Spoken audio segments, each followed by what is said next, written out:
Good morning, Rabbi Sai. Lili Nishmas Imi Moirasi Rusbas Mordechai. So, our very first picture here on the screen is a picture of Yitzi Wolf learning the daf on a plane on the way to Miami for Pesach. Then we have a very special picture by Shmuel Zundel. He learns with his son in the hospital every day. And he says that, the matzav now, there's no visitors in the hospitals these days. So it's him and his son and the daf. Hi, Rebelli. This is somebody else. I've suffered from fog, fear of Gemara for many years now. Several weeks ago, I was speaking to a longtime friend and a Rebbe of mine, Rabbi Snow. He asked me what I was learning, and I replied, not enough. Have you heard of it? He laughed and said, you have to start Daf Yomi with Eli Stefansky. After some arguing, I said, okay, I'll give it a try. Several weeks, and many rewinds later, I find myself writing this email for one simple reason. I just want to express my akar satayv to Rebelli and the entire MDY organization. Thank you for the countless hours you put in to make learning Gemara fun and chappable. You hear the lashon chappable. Should have lots of continued atzlacha. All the best, Yaakov Goder. And here we have a picture of a lot of people want to know who Bernard David looks like. He was the first guy that came to shir in this room. This is the room in Chaniche. This is where it was. This is basically the width of the room. It held one table in the center, and we had 40 people in that room all the way at the end. And somewhere in the beginning, he came because his son is in our kollel today, Leiby David. And he decided that he wants to continue learning with the shir online because we were doing it on YouTube. And he made a chabura in Manchester. He got a bunch of guys, and they were watching the shir together. And he was the first one, basically, to learn remotely with us. So it says over here, the start of Baruch Hashem Rebbe Umoiri, you Rebelli Shlita. You've changed my life, having made a commitment to Limud Torah and to the Daf, and our Manchester MDY family chabura. May you go Michael Chayil, spreading Torah and Chesed, which MDY is famous for. Adbias Galat Tzedek, you have a grateful Talmud. Bernard David, Manchester. All right, Rabbi Isai, here we are, back in Chicago. It's where it all started from. And I want to encourage the Olam, first of all, bring your friends. We'll get there. Every person that comes here is a chizuk for other people. When people see other people coming, they themselves are mischaz. They say, okay, if this guy comes, I can also come.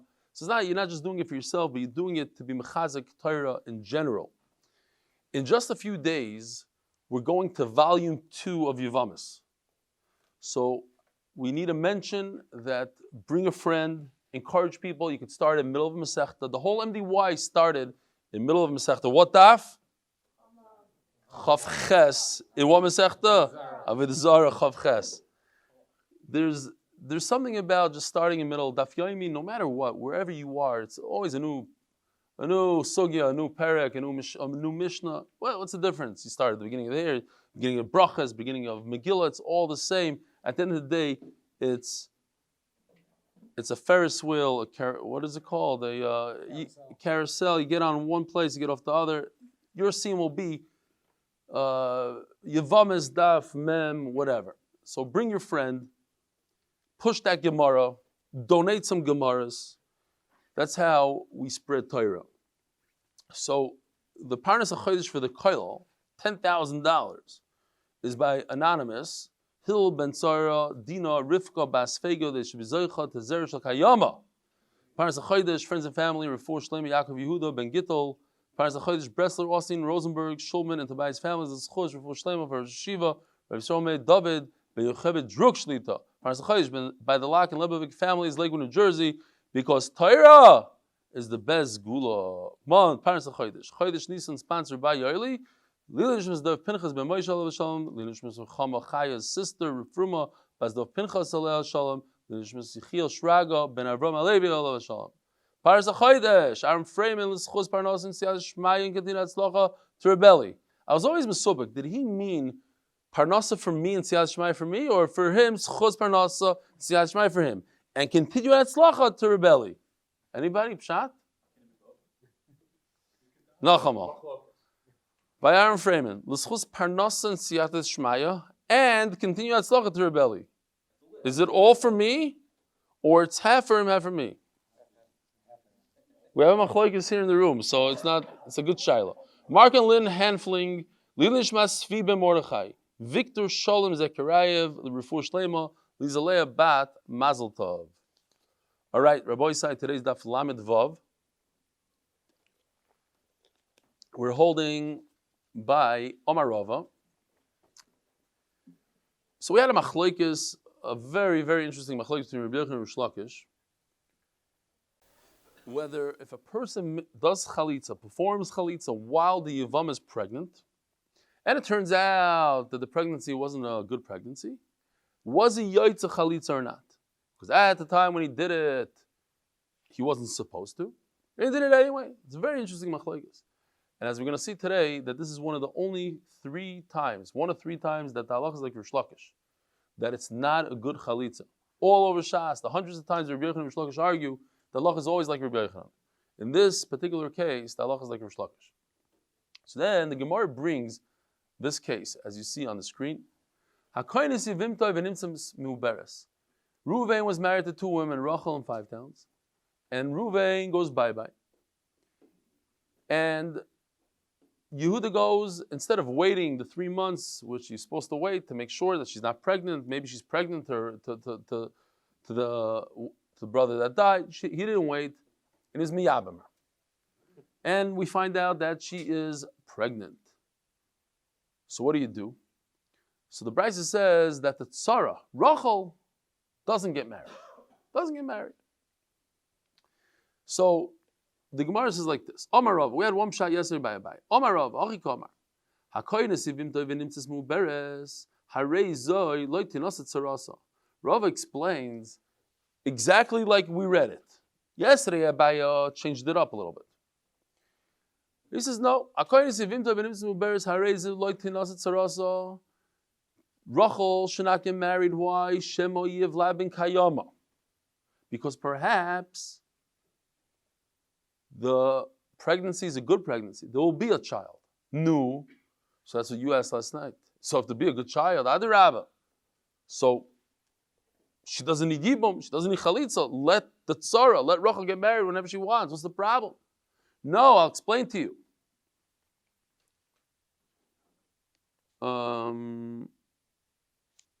Just as a side note, yesterday I mentioned about the ultrasound.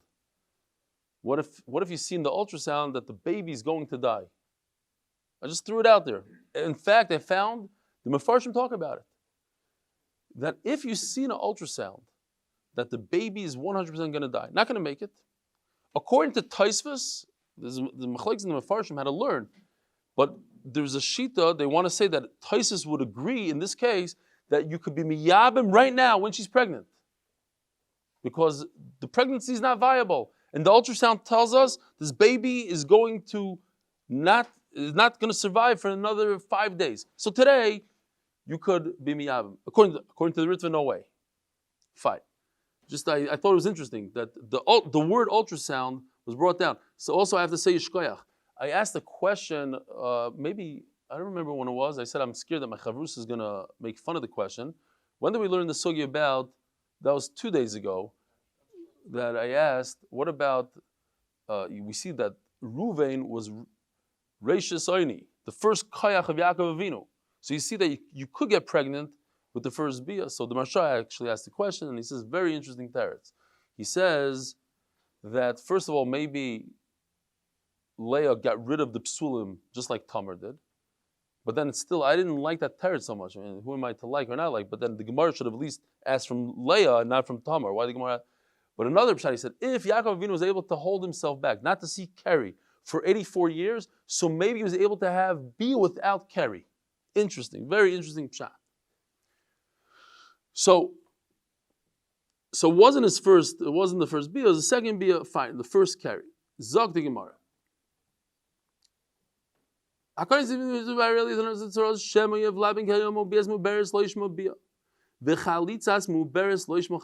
to this. Because, right, Rabbi Yochanan says that a chalitza and bia of a pregnant woman is a good chalitza and a good bia on one condition, that it's not viable. that we find out that the baby never survived.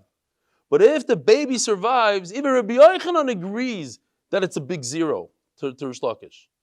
The only time he says that it's a good yibum is if Yavai Eliyahu, and he'll tell us the secret that the pregnancy didn't end up well, then it's a good. But if the pregnancy ends up a good pregnancy,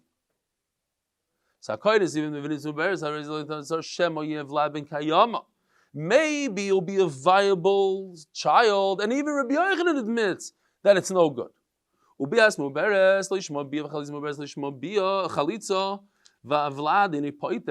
the punchline. So you ask me, but if we're going to find out there's a good baby, no, so let the Tsar get married. Let Rachel get married today. The answer is Meir.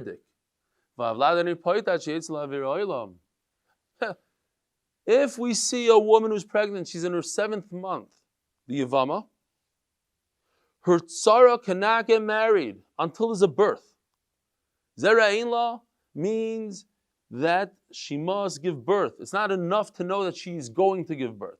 She literally has to give birth, and only then it's big chiddush, no? Anybody ever thought about that? There's a widow, and she has a Meir de Geshidduch. She cannot get married until her co-wife gives birth. It might be 8 months from now. She has to wait patiently until there's a birth. Thank you, say the Rava. This is a shtickle freebie. Our case, somebody is miyaba miyavama and she finds out that she's pregnant, so the co-wife can get married, because perhaps she'll give birth to a viable baby, and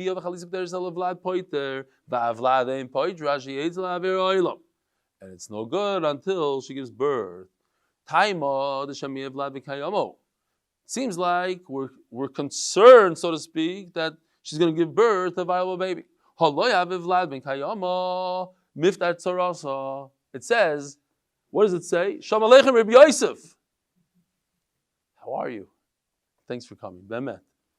I should say get over here. I should start bringing people up here. Yeah, not to Yosef, huh? Barak Bavers, yeah, unbelievable. Okay. But we don't have everybody one shot. When they shoot Davis and it's Hilda, okay. But those guys are steady. Good. Zog the Gemara, listen to this kasha. What's the concern? Maybe she's going to give birth to a real baby.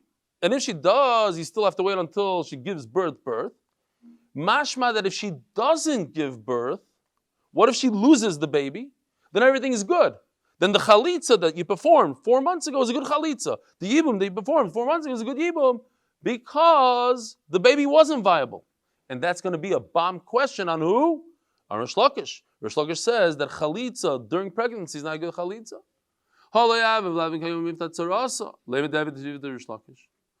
Amalach Rish Lakish will answer Hachikitani. Hakainis ivim toivin imtes mu beres harezu loitinasa tzarasa shema loyev labin kayama. So he's learning, not that maybe it's going to be a viable child. Maybe it's not going to be a viable child. But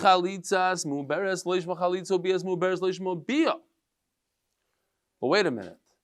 If the concern is, according to Rish Lakish, that it's not going to be a Vlad Shel Kayama, so then we have to understand what's the Lashon. It says in the Seifa that it's going to be a Vlad Shel Kayama. So which one is it? He's concerned it's not going to be a Vlad Shel Kayama, but it says in the Bresler that it is going to be a Vlad Shel Kayama. Which one is it? Vim Toimar. So let me explain to you what the Bresler is saying. Vim Toimar, bomb question. I'm anticipating a question here. That's what the Bresler is coming to answer. She's pregnant. And if you take statistics, 51% of women for sure give birth. Rive. You have to go over the rive. Maybe it's 80%. I don't know what the percent is, but it's more than 51%. So if I'm viewing this woman, Kol HaTorah Kula, we go with rive. So let's just say that this woman is going to give birth to a viable baby. So the teretz is, yes. And that's what he was saying last night. Well, it's a viable baby. A viable baby, let the tsar get married. There's a zera here. The brother that died has no problem. He doesn't need yibum. There's no need for chalitza. The answer is you're right, but you have to wait. So that's the pshat. The Bresler is saying two different things. It's jumping a little bit. First of all, we're concerned that the vlad is not going to be kayama. And if not kayama, the chalitza and everything that you're doing according to Rish Lakish is no good. But on the tzad that it is going to survive, there's a roiv, it still doesn't help. Because you have to wait all the way until the end. Omer Reb Lazar, Efshar Isa Lahad Rish Lakish, says Reb Lazar, we're paskening like Rish Lakish. That what? That the chalitza during pregnancy doesn't work if the baby wasn't viable. Turns out the pregnancy is not a good pregnancy, and I performed chalitza during that pregnancy. It's not a good chalitza, and I'm going to pasken like Rish Lakish. How's it possible? There's no hint to this amazing halacha anywhere in any Mishnah. Nofak dok vashkach. This bothered him until he ran through Shisha Sidrei Mishnah, and he bumped into a Mishnah that reminded him of this halacha. This isha shalach bala b'tzarasa l'mdinas hayam. If a woman leaves town with her husband and leaves behind a co-wife, and they tell the co-wife that's left behind, Meis balach, your husband died without any children.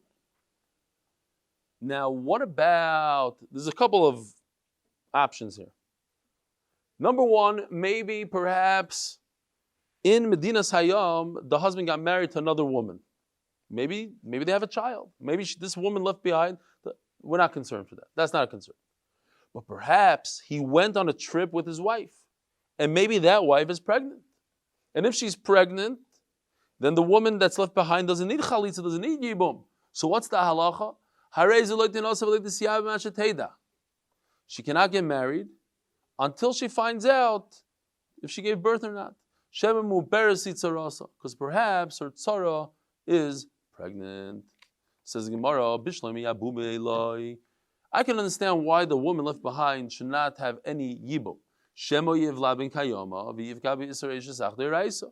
I mean, if the woman that was with the husband in Medinas Hayam and Chutz La'aretz on a trip, she's pregnant and she gives birth, then this woman, the co-wife here that remained here in Chicago, is a Isser D'Oraisa called Eishesach.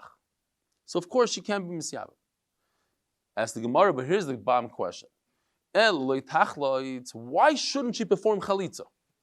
What's the worst that could happen? Let her perform chalitza, and then when she finds out if it's a mazel tov, great. If there's not a mazel tov, she gets married through this chalitza. Why does she have to wait to perform chalitza? I understand she can't do chalitza today and get married right away. Hainu safek. Maybe the co-wife that's in Chutz La'aretz is pregnant, and that doesn't work. Her pregnancy won't work until she actually gives birth. But let her at least perform chalitza today. And then she can use this chalitza mimanav shach for after 9 months. So what do you see from here? You see that Allah is like Rish Lakish. The reason why you don't perform chalitza today, because today is 0. It's a big fat 0. The only time you can perform chalitza is after you find out, after 9 months. You can't perform chalitza during a pregnancy, says Rish Lakish. You have no right, because during pregnancy, it doesn't work. According to Rish Lakish, it doesn't work. Even if it's not a viable baby, it didn't work. And that's why you're not going to be able to save any time by performing chalitza today and waiting for tomorrow. Do the chalitza tomorrow.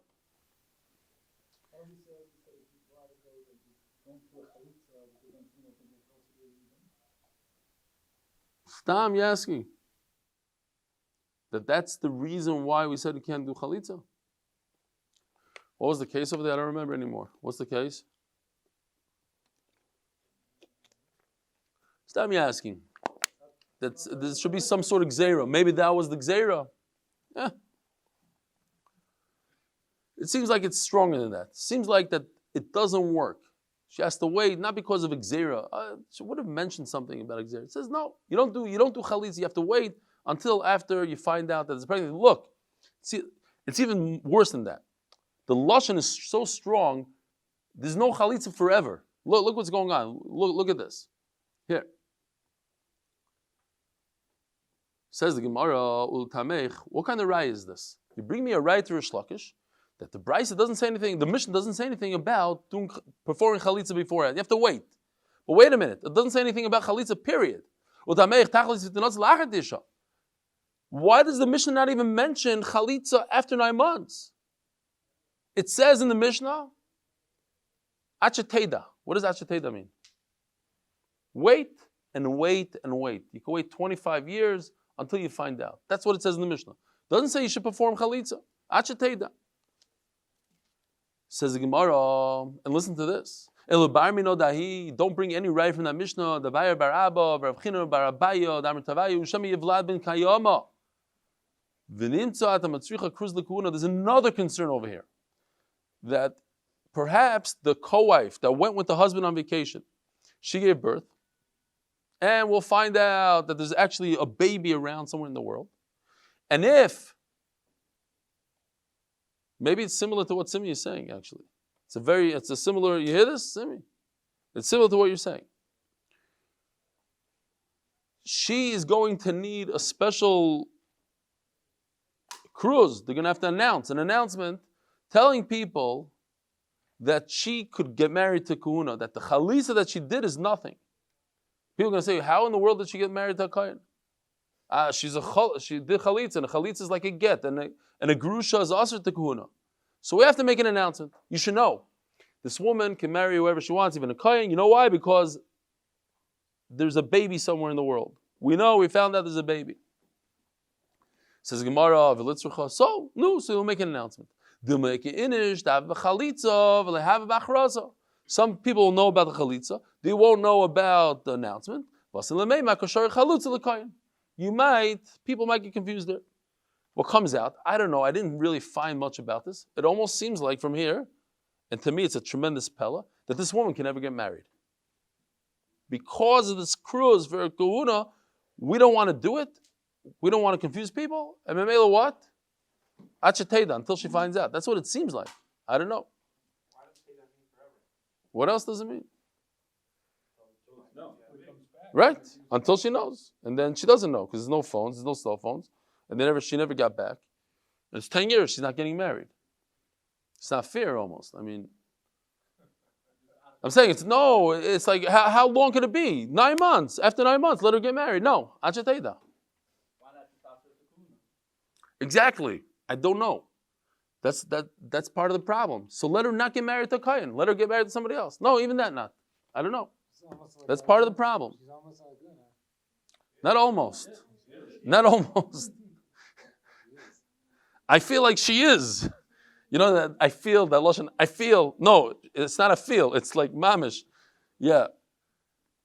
That's one of the things that bother me. It's like, so let her get married to non-kohen. Unless it means dafka in a case where she, I don't know. We have to look into it a little bit more. Abaya. Now Abaya comes to argue with Rebbe Lezer also. You're bringing this whole Mishnah as a right to Rish Lakish. Then it says in the Mishnah that she shouldn't have chalitza. Why can't she just have chalitza in the 3rd month of pregnancy and wait patiently for 6 more months and then use that chalitza later on? It seems like the chalitza doesn't work. Where does it even mention the word of chalitza? We're not even talking about chalitza. That's not part of the issue here. It doesn't say like tachlis v'leit tisyavim. Leitinasei v'leit tisyavim ketani. We're talking about don't get married and don't have yibum. But like chalitza.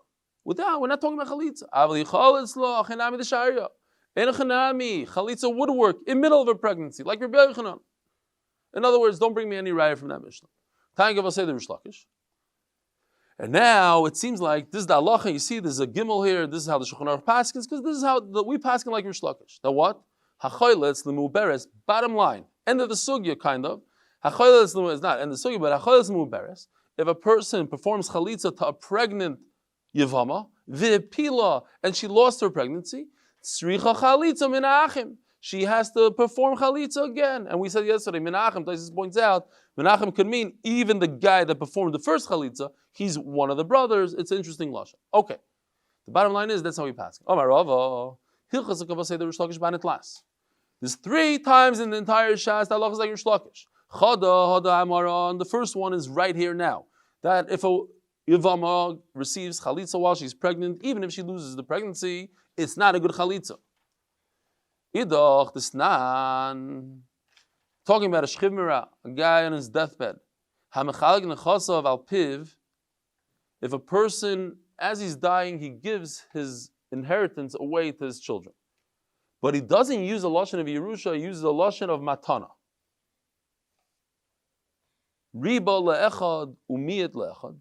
If he gave one son more than the other, v'hishvelaim es habchar, and he said the bchar shouldn't get two shares of the Yerusha, only a regular share, whatever he said, dvarav kayamim. Why? Because it's a matana. If he said it's a Yerusha, I'm giving a Yerusha, I want my bchar to only have one chelik Yerusha. It doesn't work. Why? Masna al mashakasa b'Torah. You can't change what the Torah says to do. The Torah says everybody gets equal and the bchar gets 2 portions. You want to give one son 3 times the amount of the other kids because he took care of you and because of this and because of that. Asur. It's masna mashakasa b'Torah. In fact, the Gemara always talks about not giving one child more than the other, not playing favorites. And even if a child is off the derech, to give him because you never know what's going to come out in the next generation. You shouldn't play around with the tzava, with the Yerusha. However, you could give mechayim, you're permitted to give a gift when you're alive. Not in tzava. It should not be in tzava that this kid gets more Yerusha than the other, because that's masna mashakos b'Torah. Okay. And if he says the word Yerusha, he doesn't say anything. Now, interesting, I want to point out, the Gemara in Bava Metzia Daf Amud Beis says that a person who gives away all his nechasim to his children when he's alive, it's not a good thing. In fact, I heard literally horror stories. It's unbelievable. Children who completely mistreated their parents. The parents thought they're doing a nice thing. They gave their kids b'chayim all the nechasim. The kids literally took I heard a story, Maisa Shaya. The kids took the parents, kicked them out of their own house, put them in a nursing home, never to see them again, just grabbed all the money and went weiter. Kids will do crazy things, believe it or not. It's a Gemara, it's a terrible thing. So, but we're talking about over here, Shchimera, he's dying anyways, and he's not going to live much, and he wants to do it Mechai. Says the Gemara, Kosav, Bein Betchila, Bein Besoif, Bein Be'emtza, Mishum Atana Dvar Kayamim. So check this out right over here. This is just a Rashi. The green is telling you where he put the words. Tchila, Emtza, Soif. If he put the word Matana, Tinasen, in red, so here, the first one is in the beginning of the sentence, Tinasen Sada V'Yershena. The middle one is Yerusha V'Tinasen Loi V'Yerusha. So it's a sandwich. Yerusha is mentioned twice in the one sentence. But since the word matana is mentioned, that's enough to not be over a t'nai in the Torah. This is considered a matana. Bottom line is, as long as he mentions the word matana anywhere in the sentence, whether it's the first word, the last word, or the middle word, it's kosher. Okay? If you do it, Yerusha v'tinasen loi, also good. It doesn't matter how. Great. Dvar of Kayamim. We're trying to get to another machlokes of Rabbi Yochanan and Shlakish. This so far is not a machlokes. And we just turned to the Amud Beis, Moshe Horn, dedicated by Moshe Horn, in honor of Jolly Joe Kraus and family, in honor of Ed Kinsbursky, Brian Kinsbursky, and Ari Miller for learning the Daf. V'amar Shlakish. So in order to understand Rish Lakish, we see Rabbi Yochanan first. Here's Rabbi Yochanan. If he says, Ruven Yirash Soda Aleph, let's say, it's a little bit of my lashon, a little bit of whatever. Or Soda Beis Yinos and L'Shimon. So over here you see, one sentence says Ruven should get a Yerusha. The second sentence says Shimon should get a Matana. Says Rabbi Yochanan, that's fine. Because just like over here, he says the word Yerusha, and he says Matana and Yerusha. It says in the Brisa that's okay. So says Rabbi Yochanan, so what if he said different brothers, different sons? Ruvain is complete Yerusha, Shimon is a complete Matana. That's enough. It's like beginning and end of a sentence. You see, the beginning says Yerusha, the second sentence says Matana. Says Rish Lakish, no. Don't get confused there. That has nothing to do with what we just said. In order for this to work, it has to say Soda Aleph Yinosan L'Ruvain and Soda Beis Yinosan L'Shimon. This is the second time in Shas that the halacha is like Rish Lakish. That's it. Shalom Aleichem. You need a Gemara? Okay, Balpeh. Gewaldig. V'amar Rish Lakish, Loilam Loi Konat Shiyomer Pliny Upliny Yushu Soda Plynus Uplynus and Esatim L'Matana V'Yirashum. Daf Lamed Vavam Beis all the way in the top. So says Rish Lakish, you need to say the word matana for each child. Yes, the Brisa says it doesn't matter if you use the word Yerusha also as long as there's a word matana. But for each child, you need to mention the word matana. Only then does it work as a matana. If not, it's Yerusha, and Yerusha you cannot do. Mechaim, you can't change from what it says in the Torah. Vidach. Okay, and what's the third time in Shas that the halacha is like Rish Lakish? It's not. A person tells his son, I'm giving you everything after I die. But he leaves for himself. What does he leave for himself? Peiros. All the produce, all profits go to the father today. So what is he giving the son? He's giving the real estate. But real estate is worth nothing if all the profits go to somebody else.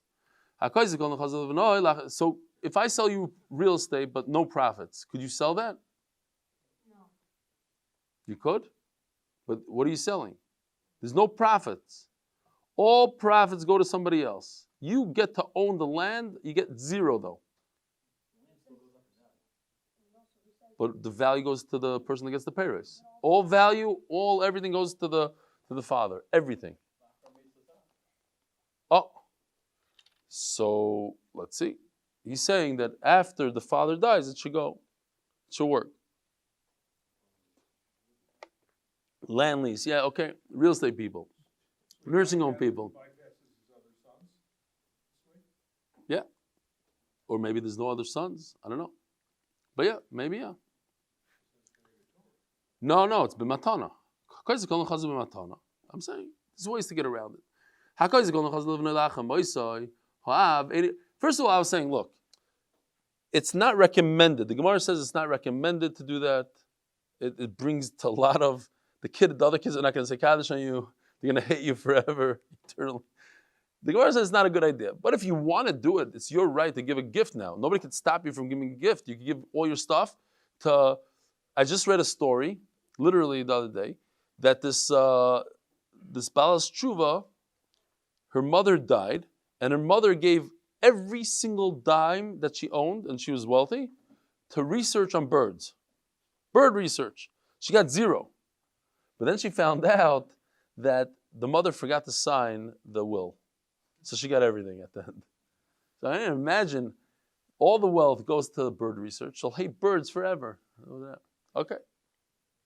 So there's a dilemma here. The father can't sell anything because the real estate is owned by the son. And the son can't sell anything because at the end of the day, all profits go to the father. If the father sells it, then it works until the time that he dies because he's selling profits, and that he could do. And if the son sells, then the buyer, the purchaser, has nothing until the father dies. But what happens? What happens if the son, the big chacham, he thinks he's going to sell, he's waiting for his father to kick the bucket, and at the end he died before the father died. He sold, what did he sell? The real estate. The real estate, there's nothing there until the father dies. But he died before the father. Now what? According to Rabbi Yochanan, he has to give back the money. The buyer doesn't get anything. What's the machlokes? According to Rabbi Yochanan, the peiros, the profit, that's the ikr. Who's considered if you have to view right now, if I ask you who's the owner, who's the real owner, the guy that owns the real estate, it's on his name, or the guy that gets all the profits? Says Rabbi Yochanan, the guy that gets the profits. The Iker Bailam is the guy that's making the money today. And therefore, it's not a kinyan. Because the Iker guy is alive and well. The guy that sold whatever he sold, he died. He argues. Okay, and over here in this case, the halacha is like Rish Lakish, that if the son sells what he owns, which is the real estate, and that's the Iker, according to Rish Lakish, and he dies before the father, it's a good kinyan. We learned, Ein Avlad Shekayom, brand new sugi, Rabbi Yisrael, if you just joined us right now, brand new sugi. Ein Avlad Shekayom. If a Yavam goes ahead and it's miyabim here, we'll just show, here we go. We have, let's say this case, not really this case, but similar. We have a Yavam who jumped the gun, he was miyabim, the Yevama, after Reuven dies. Reuven died, left a wife. And Yehuda should have waited a bunch of months, 3 months, to make sure that the 5-town woman is not pregnant, but he didn't wait, and he's miyabim. And it turns out that, yes, she was pregnant, but she lost her pregnancy. Now what should he do? He was over Isser, he shouldn't have married her. But it turns out, retroactively, had he had Ruach HaKodesh, it was a good marriage, it was a good Yibum. But he doesn't have Ruach HaKodesh. The halacha is, Yikayim. He could keep her. But Rebbe Eliezer argues. He says, not true. We have to punish this guy. Why do we have to punish him? Because he was over on a derabbanan. He was over. He shouldn't have married her. Not the rabbanan. He shouldn't have married her. So what does he do? Yaitzi beget. He gives her a get. Omarava. Okay. So this is a knas. Theoretically, you could have stayed married to her, but Chacham said, you're a bad guy. You didn't listen. What? Why on her? A knas on everybody. Okay, she also deserves a knas. Why is she getting married? What? He's worse than her? This is halacha. She cannot get married until she knows for certain that she's pregnant or not pregnant, and finished. Why is he any different than her? They both get a knas. Yaitz beget. Sometimes you have to have patience. You don't have patience, that's it, you're punished for life. Says Rava, Meir says a very similar thing to this, in a different situation, that we punish a person. Meir is what we just said. So this is very interesting. We just mentioned this halacha the other day, that we know that in those days there's no formula. So a nursing mother, it was very important to nurse the baby. And they would nurse the baby for 24 months. And if the milk is ruined, it gets ruined, the baby could die. By getting pregnant, the milk gets ruined, the baby could die. So they made a takana. If a woman is pregnant or she has a baby, she should not get married for 2 years. 2 years. So you're going to ask me, because I asked the question, what about a married woman? A married woman is a baby, so she can't be with her husband for 2 years?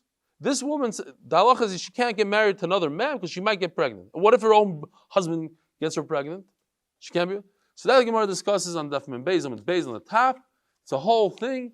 When she's married, he'll make special food and eggs and this. He could and then this guy could also gets her. There's a difference. So the halacha is, she has a tiny baby, she can't get married for 2 years, and she gets married. Mama shower sugya, no? Same kind of halacha. Bimnasa, and if he gets married to her, yoitzi v'liyachzer lames. Sorry, did I skip something? Loisa le muberes chaveru menes chaveru bimnasa, and if he does get married, yoitzi v'liyachzer lames, a knas, penalty, he can never marry her again. Divrei Meir. He should get rid of her. Get rid of her today. As the Gemara is going to explain, give her a get. But in 24 months, you can remarry her. So L'chaira says that Rava, this is the same kind of halacha. Just like over here, we penalize him, we say, you're not allowed to get married to her forever, says Meir. Chacham say you get married after 24 months, but Meir says you can never get married. So to now we're halacha. A Yevama, she shouldn't have been Misyabim, she should have waited a few months, and she was Misyabim, Yaitzi or Lamis. What's the connection? Maybe there's no connection. And I'll tell you going both ways. When it comes to Yibum, you marry Yevamos. You're not supposed to marry her. She's your brother's wife, and her brother's wife is the erva like any other erva in the Torah. And if you produce a child from that marriage, it's a mamzer. The Raisa. Aval Hasam, the Rabbanan. But over here, it's just the Gzer the Rabbanan that shouldn't harm the child. So we said 24 months, she shouldn't get married. Aval Hasam, the Rabbanan, ki Rabbanan Tzvirle. Maybe he holds like Rabbanan that what? That after the 24 months, it's not a penalty la'olam vad. It's a 24-month break. They'll force you. What? Yeah. We'll see. It's very interesting that you mentioned that, because all the way in the bottom, we'll see that sometimes there's no penalty to a kayan because he's a kayan. But yes, you're right. Inami, and if you want to look at it the other way, it's a Gzeir D'Rabbanan, and when it comes to Gzeir D'Rabbanan, we have to be more careful. Chachamim have to strengthen their own takanas. Everybody knows you're not allowed to marry a Eishesach. Mafresh, Parshim, everybody's going to stay away from her. There's no need to make a special takana. Amarava, Uladiri, Chachamim, Yoitzia beget. Chacham say, take a 24-month break. We're not going to penalize you at all. The halacha is you have to wait 24 months. You didn't wait, so we're going to force you to wait. So separate now, with no penalty at all. However, Yoitzia beget. It has to be strong. It can't just be a little bit of a break. It has to be a real full-fledged get. Or Marzuvja Dekanami, and I'll prove it to you. Diktani Yoitzi v'Diktani Yafresh. It doesn't say separate. It says take her out. Nu, you hear? Tzaddik. What does Yoitzi mean? Beget. Again, let's do it again inside. Listen to this. Beget. That the word Yoitzi means beget. Omer Azultra, and I'll prove it to you. Daikanami, Diktani Yoitzi. And Yoitzi means with a get. V'Diktani Yafresh doesn't say you should separate. Shmamina, that's the Gemara's raya. So anytime it says Yoitzi means beget. Omer Ravashi, Ravishaya, Bereder Avidi. Hasav Nan, or Hasav Tanya, it says on the side that it's a brisa. When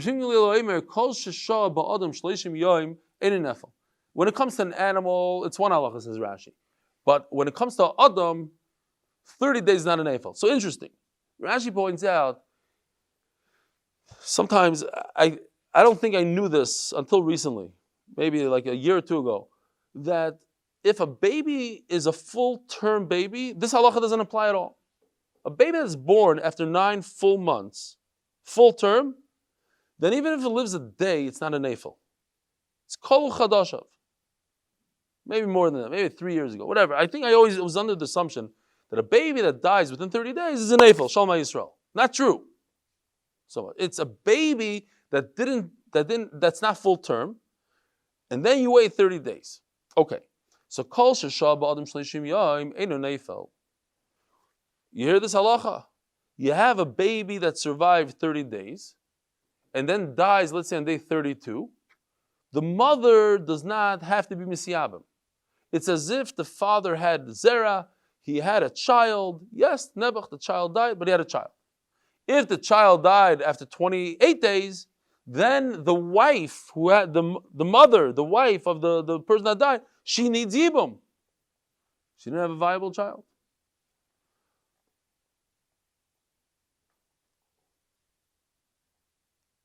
Ha loisha sveigavi. So, if there's a suffix now, whether or not kolu chadasha, we don't know exactly if the mother was full term and the baby didn't survive. Now, what happened exactly? So, at the last line of Taisvas, the baby fell off the roof. In other words, if the baby died, okay, then it's like an ephel. But over here, we don't know if the baby would survive or not survive. It didn't survive because it was in a car accident. Not because we don't... What's going on here? If there's a baby that would have survived, we know for a fact it would have survived, a normal baby, full-term baby, and it would have survived. So even if it only lived for 1 day, that's enough to pater from Yibam. But this baby, we don't know if it was full term, and it died in a weird way. So, choletzes, v'lo misiya bemes is the halacha. This chalitza and no Yibam, because it's a suffix. V'itmar meis b'toch shloshim yoim v'amda v'niskatsha. What if she got engaged or she was niskadish? Ravina mishmei the Rav Amar imesh Yisroel choletzes. If she got engaged to Yisroel, chalitza. V'meishes koyani eno chaletzes. You see that? That's what you were saying. That if it's to a kohen, don't do chalitza. Why? Because the chalitza is going to make her puzzle now to him, and she'll never be able to marry. No. She has to perform chalitza. You're right. At night, very interesting lashon. At night, Rava said like you. And in the morning he said that it's mutter. She doesn't need chalitza. Amar lei, sharitu. What, you're just going to allow her to get married like that? Yehirava the tishtru aftarba. So you might as well be mater asurim, be mater isurim, and say that even chaylev is mutter. What are you doing? Okay, so we'll talk about it tomorrow. We'll go back to this. Rabbi Isai, Yishkoyach for coming. Be mechazik do'ilam. Tell the oilam about the new volume. Tell the oilam about the shir. Bring more friends. I think tomorrow we're doing barbecue. Tomorrow, big time barbecue. So if anybody wants to eat geshma, come early. And bring your friends. Don't be embarrassed. Have a wonderful day.